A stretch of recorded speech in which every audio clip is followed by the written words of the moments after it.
Endless Legend has a very vast research tree, and you cannot research everything in one game because normally the game will have ended by then. Either someone will have had an economical victory or supremacy victory or anything like that.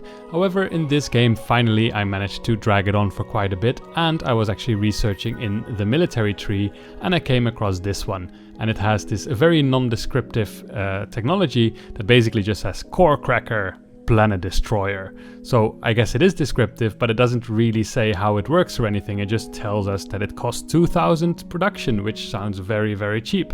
So I thought, let's research it, let's see what it does, and then let's see whether it's actually worth researching this.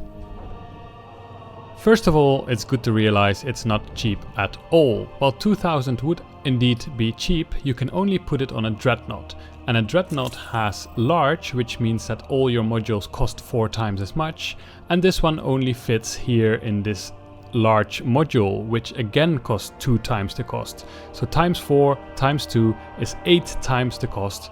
So instead of 2,000 we actually pay 16,000. So as you can see here, now the construction is 3,000 and a bit, and now it's 19,000 and a bit. So this is really a lot of production. It will take you quite some turns to actually produce this, so it's not the cheapest ship available at all. Furthermore, you cannot have any other weapons anymore, so this ship basically can't fight.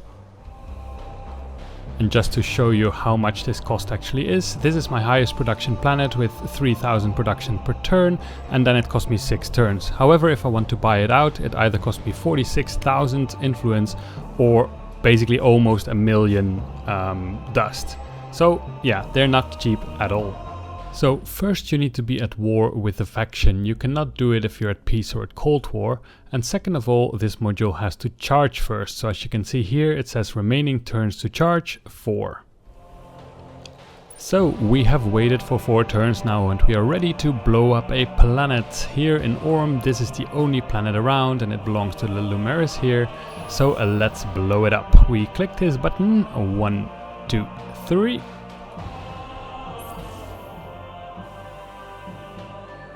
Poof. So the effect is a little bit underwhelming, unfortunately. I was kind of hoping for one of these cool artworks that you get when you, for example, colonize a system or anything like that. But unfortunately that doesn't happen.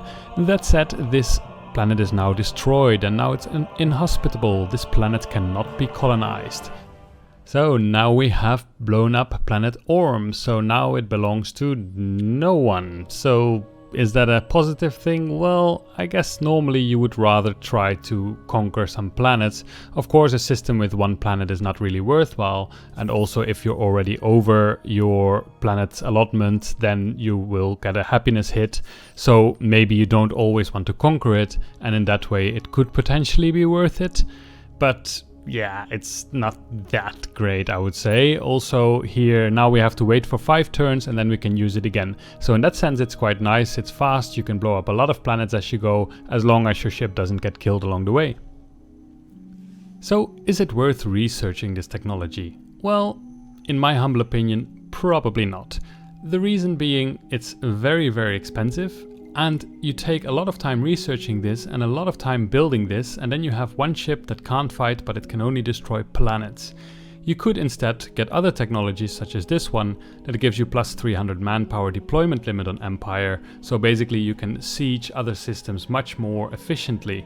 So I would probably not go for this technology, especially because you cannot target your own planets. I could potentially see whenever you're playing against other human opponents and they really want a certain system of you and they are much stronger than you are. Let's say you somehow have the resources for this, you could blow up your own planet so that they can't really get it, but that's not possible, unfortunately. So is this technology cool? Definitely. Is it worth it? I personally don't think so. So this was my short guide to the core cracker. How do you get it? What does it do? How do you use it? And so on.